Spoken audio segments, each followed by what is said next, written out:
Hi, I'm Dr. Barnett Meltzer, and welcome to our 3-Minute Clinic. Today's subject is the future of breast cancer awareness, a subject important to all of us. And it's very interesting. We're at a very interesting crossroads right now in the evolution of breast cancer awareness. You know, we've come a long way in 25 years, a long way, but at the same time, it's interesting, the incidence of breast cancer is at historic highs. For example, back in the 40s, perhaps 1 in 20 might have gotten breast cancer. Back in the 80s, 1 in 10. Now we're dealing with perhaps 1 in every 8 women at risk for breast cancer today. So I want to talk about what we've accomplished, where we've gone, and more importantly, where we're going. So let's take a look at what we've been able to accomplish. What's been really good in the last 25 years is we've raised awareness about early detection. In other words, here's the point. If you can detect a cancer in its early stages, the likelihood of treating it early and getting a good result is much increased. So for example, if you find a tumor in its early stages, you can prevent the life-threatening complications from following through.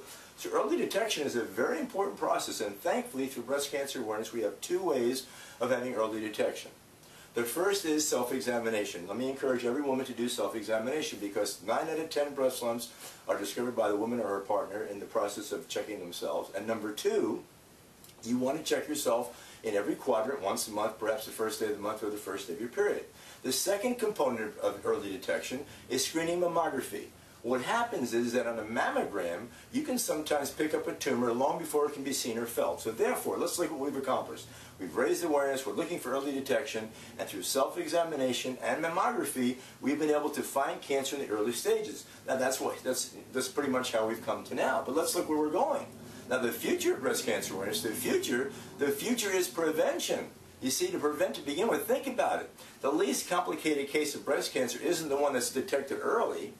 The least complicated case of breast cancer is the one that never occurs, you see? So the future of breast cancer awareness is going to be prevention. Here's how I look at it. We've studied it carefully. Prevention precedes intervention. We've studied it and we've been able to identify significant lifestyle factors, risk factors, that determine whether a person is at risk for breast cancer. Now here's even more interesting news. You have the power, you have the ability to influence these risk factors in a favorable way to decrease your risk of breast cancer. For example, your nutritional lifestyle, the way you manage stress, your activity level, your fitness level, all these are factors that come into play and either increase or decrease your risk for breast cancer. So stay tuned because the future is prevention and we want to empower you with the tools to prevent breast cancer.